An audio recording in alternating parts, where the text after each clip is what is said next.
Hey, good afternoon. It's Gadget here at Left Coast TV, and the subject I want to talk about today is bus bars. I've been getting a lot of questions.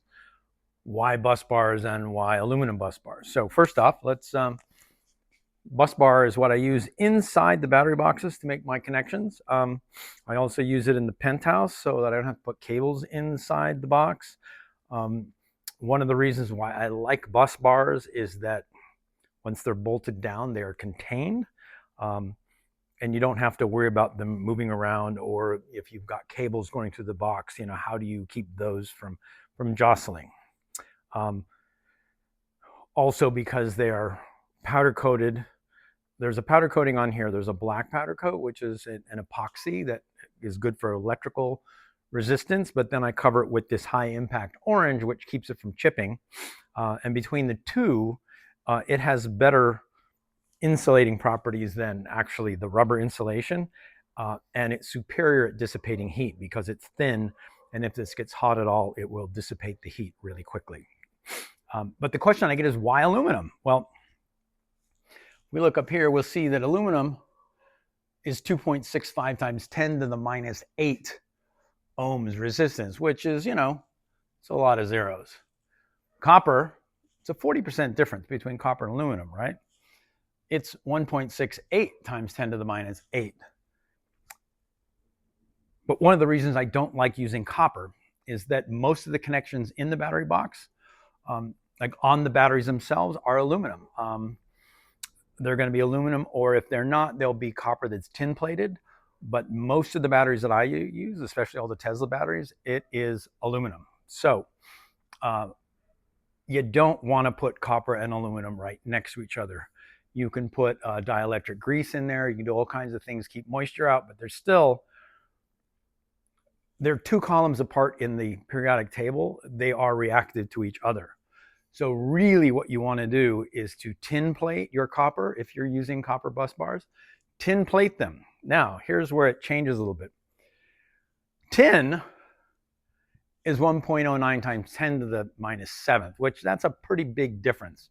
But once you plated it, it actually only changes the copper from 1.68 times 10 to the minus 8 to about 1.85 times 10 to the minus 8. So now, instead of a difference of 41% between the copper and aluminum, you're down to only 30%, right? So now it's getting better. The next thing that happens is, if your bus bars do heat up, you're pulling a lot of current and your bus bars are starting to heat up,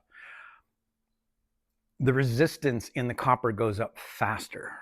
So if your bus bars have gotten hot enough that they've gone up 100 degrees C in your battery box, that's getting to the point where the copper and the aluminum are almost the same. So the aluminum is cheaper, it's lighter, and it plays well longer with other metals as opposed to copper. So in a nutshell, it really comes down to, there's not that much difference in the conductivity when you're actually looking at the numbers. I mean, it's 10 to the minus 8 ohms.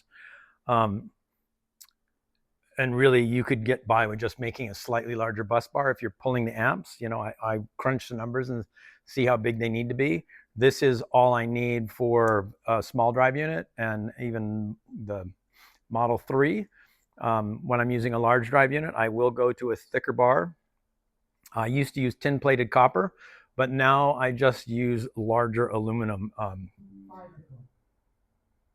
It seems to work well with other metals. Mainly when I install this, I will brush the surface and get it very clean. I will put a conductive paste, which is basically a grease with powdered aluminum in it. And then I put the whole thing together and I get great connection. And I'll run through a charge cycle and take my digital thermometer and hit all the connections and see if anything's getting hot. If anything's hot at all, take it apart, inspect it, see what's going on.